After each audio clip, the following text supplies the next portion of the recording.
Bien, bonjour à toutes et à tous. Je vais vous raconter l'un des contes que j'ai écrits dans mon recueil Les contes des forêts. Vous voyez ici une série de grands hommes et grandes femmes de la littérature et de la poésie que vous reconnaîtrez sans doute. Bien sûr, Baudelaire, Breton, Anna de Noailles, Soupeau, Aragon, Colette, Francis Jam, Pablo Neruda. Celle-là, c'est une dame de l'UNESCO, mais je ne me souviens plus de son nom. Desnos, Garcia Lorca. Sur fond d'anémone sylvestre. Pour des contes des forêts, ça s'impose. Le conte que je vais vous raconter ce soir, au coin de la cheminée, dans laquelle danse le feu avec ses flammes claires, c'est la Dame des Mousses. Et bien sûr, c'est l'auteur qui vous le raconte. Avant de passer au conte lui-même, je cite Pierre de Ronsard, illustre poète, dans ses élégies célèbres. Écoute, bûcheron, arrête un peu le bras. Ce ne sont pas des bois que tu jettes à bas. Ne vois-tu pas le sang, lequel dégoûte à force des nymphes qui vivaient dessous la rue des Corses? Pierre de Ronsard. Ce prélude étant fait, je vais vous raconter mon conte. J'ai connu un bûcheron qui était quelque peu sorcier. Oh, pas méchant. Enfin, il ne fallait pas lui chercher querelle. Je me souviens encore de son enterrement, quand on a mis sa hache avec lui dans la tombe. C'était une triste journée, où il s'est passé de drôles de choses. Mais après tout, sa vie elle-même est bien curieuse. Je ne sais pas grand-chose que ce qu'il a voulu me raconter, jadis, et je vais vous le raconter à mon tour. Il s'appelait Jean Fridley. C'était un brave type. Il était arrivé dans le pays après la vieille guerre, celle de 1870. Il venait de l'Alsace, et c'était donc pour nous comme un étranger.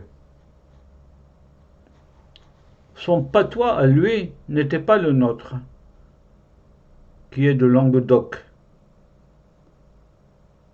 Enfin, encore jeune, il avait fait son trou, comme on dit. Comme il était solide et que la forêt ne manque pas dans la région, il avait trouvé du travail comme bûcheron. On l'avait mis à rude épreuve, et il s'était bien défendu. Il mérita vite son titre de compagnon bûcheron. Il faut vous dire que chez nous, sans doute comme ailleurs, les bûcherons forment une corporation à part. Il en a toujours été ainsi. Ils ont leur façon de s'habiller, de manger. Ils ont leur travail très particulier leur connaissance de la forêt, leurs histoires, et on dit même leurs propres lois. Ils forment des confréries secrètes et l'on n'y rentre qu'au terme de dures épreuves dont vous n'avez pas la moindre idée. Leurs réunions se tiennent souvent en forêt, autour de places à feu, ces endroits où l'on fait brûler les rémanents, c'est-à-dire les branches qui restent sur le parterre d'une coupe, une fois celle-ci réalisée. Certains y voient des rondes sorcières, mais non quand même, il faut garder la tête froide. Encore que, quand on voit la nuit briller ses feux en forêt profonde, et ces hommes assis sur des billots, leur visage sombre sur lequel dansent les flammes, il y a de quoi avoir le sang figé. Et je ne parle pas de ceux qui sont charbonniers, dont le visage est noir comme une nuit sans lune. Jean Fridley, le héros de cette histoire, était devenu bûcheron. Il appartenait à la catégorie des taciturnes. Car vous voyez, chez ceux qui n'ont pas l'habitude de discuter, le travail du bûcheron ne les rend pas bavards. Ne croyez pas pour autant qu'ils cherchent à s'isoler, car il en va d'eux comme des plus vieux chênes. Sous une rude écorce, la sève bat toujours, prête à s'épancher pourvu qu'on l'y force. Et croyez-moi, pour en savoir un peu avec Jean, j'ai dû m'y employer avec ruse et amitié aussi. Or, voilà, ou plutôt voici ce que je sais, ce qu'il m'a raconté. Quand il est arrivé à 18 ans, ici, il était seul. Ses parents avaient refusé de quitter leur terre natale, occupée par les Boches, comme ils disaient, les Allemands. Mais ils avaient béni leur fils quand il était parti, ou ils l'avaient béni, et bien sûr sa mère pleurait. Elle avait le pressentiment qu'elle ne le reverrait plus. Oui, elle ne se trompait pas, cette brave dame. C'est ce qui est advenu. Jean était arrivé quelques pièces en poche. Elles avaient fondu comme la glace qui festonne les hauts sapins au lever du printemps. Mais il avait su en mettre de côté pour acheter sa cognée, un fer d'Autriche, du Tyrol, de la qualité, comme il disait, avec son accent lourd comme une motte de labour. Et souvent, quand il s'arrêtait, il caressait le fer avec une sorte de respect, mêlé d'amour. Il y avait entre ces gens-là et leur outil une relation particulière.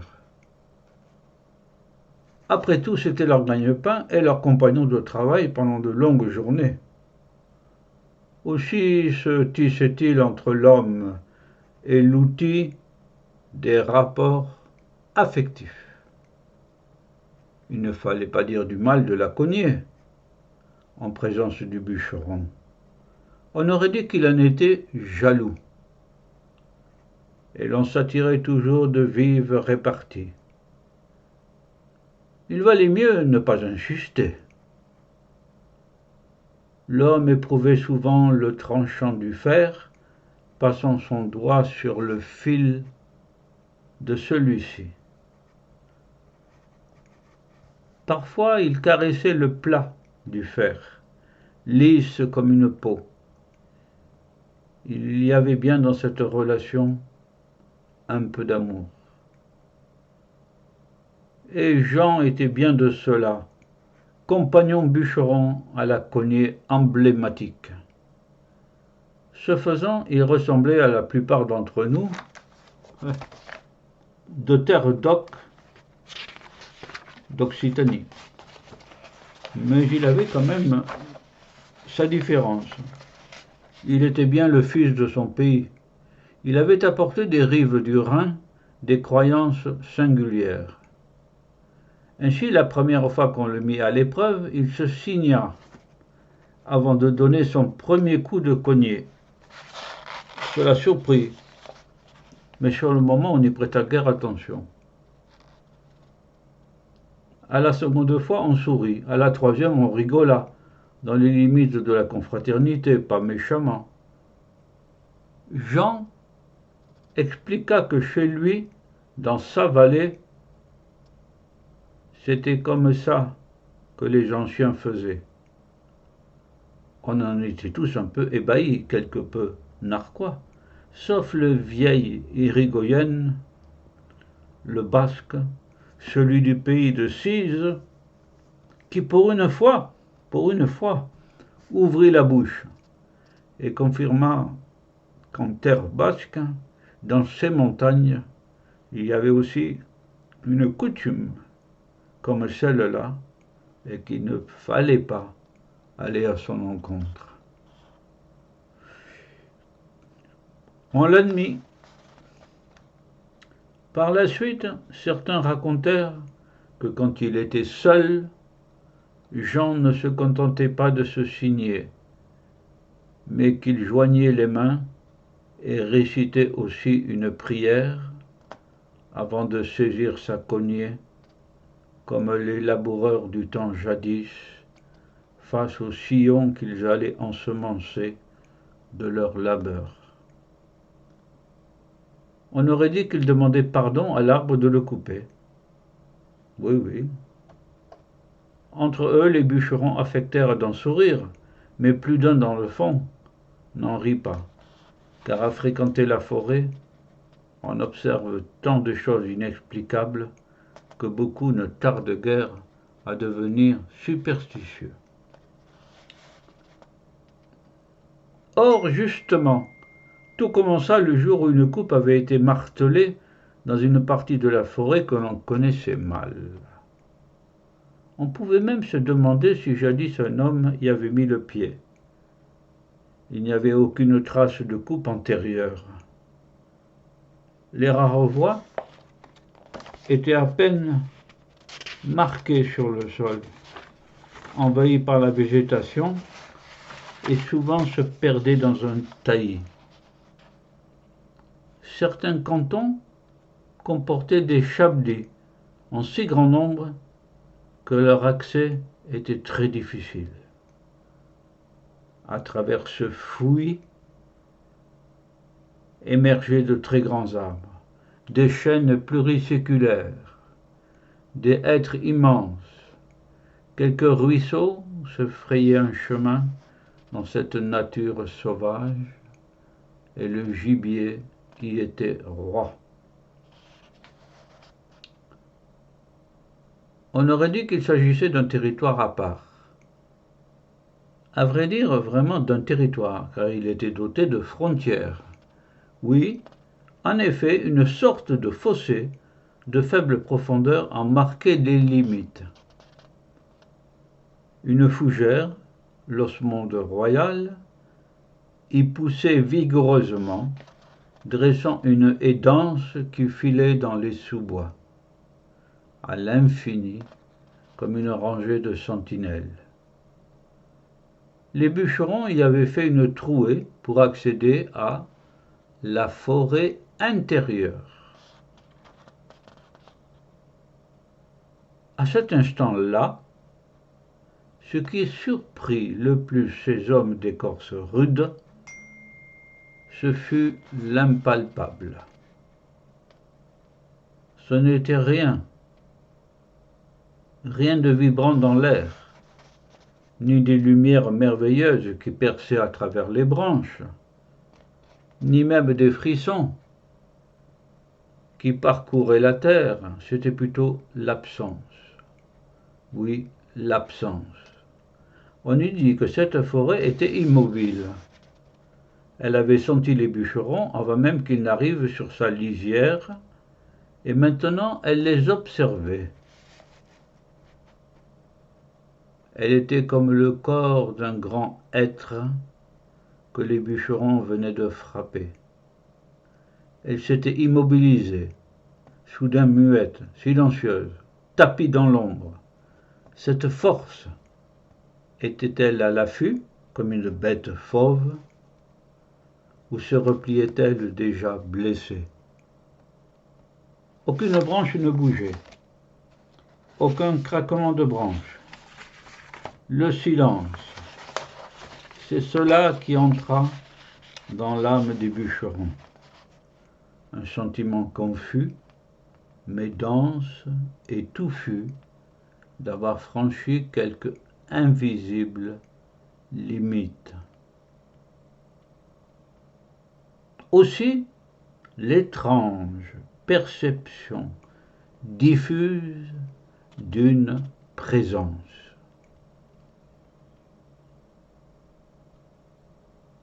La forêt antérieure était pour eux un chantier que leur esprit appréhendait avec leur rationalisme, lié à l'exploitation des coupes, du moins le jour.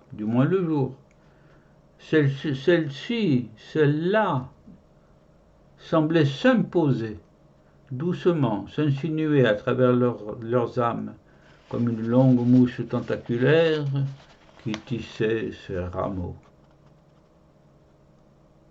Ils rentraient pour s'approprier cet espace, mais sans qu'ils s'en rendissent compte, à cet instant, c'était la forêt intérieure qui prenait lentement possession d'eux.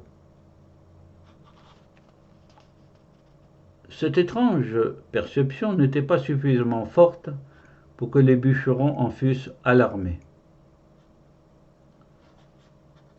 Au demeurant, leur fierté naturelle leur interdit d'en parler, et ils se contentèrent d'échanger quelques regards. Ils allèrent de l'avant. Cet après-midi, ils se contentèrent de repérer les lieux.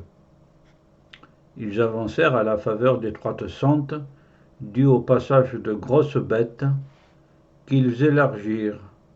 Ils repéraient les arbres mûrs, la futaie, la haute futaie, qu'il faudrait abattre, et ce qu'il fallait dégager. Le soir, ils établirent leur campement dans une petite clairière. Ils allumèrent un feu, car le bois mort ne manquait pas. Le bois se fendillait, se craquelait, puis éclatait dans la flamme. Montait alors dans l'air frais de la nuit, à travers les volutes de fumée, de discrets chuchotements, comme si le bois libéré de son corps se mettait à révéler des secrets inconnus. La forêt enserrait le campement et semblait l'abriter. Quand le feu s'éteignit, la lune alluma la clairière de quelques pâles lumières, et la nuit s'écoula, calme et paisible. Voici cette première partie de la Dame des Mousses qui nous amène à ce corps de bûcherons qui sont rentrés dans la forêt intérieure.